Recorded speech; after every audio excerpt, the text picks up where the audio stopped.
Superfast news, आवाज जनसामान्यांचा। टाकळी येथे माजी विद्यार्थ्यांनी घेतली सावित्रीबाई फुले शिक्षण सुधार समितीची स्पर्धा परीक्षा।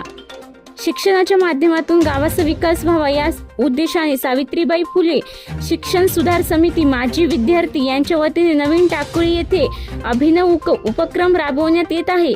समितीच्या वतीने दर 15 दिवसांनी हनुमान मंदिर परिसर ग्रामपंचायत समोर मोफत स्पर्धा परीक्षा आयोजित केली जाते। यामध्ये यांसारख्या परीक्षांची तयारी करणाऱ्या विद्यार्थ्यांना प्रश्नपत्रिका, मार्गदर्शन आणि चर्चासत्र दिले जाते।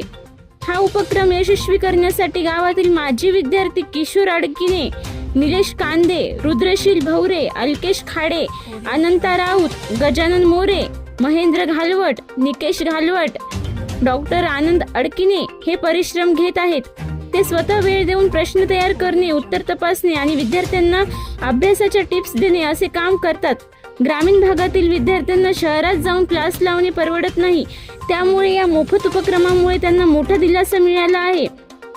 गावातील पालक आणि सरपंच यांनी देखील हा उपक्रमाचे कौतुक केले आहे।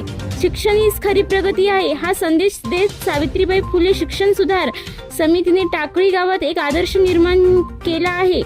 महाराष्ट्र सुपरफास्ट न्यूज साठी भीमाशंकर सूर्यवंशी, माहूर।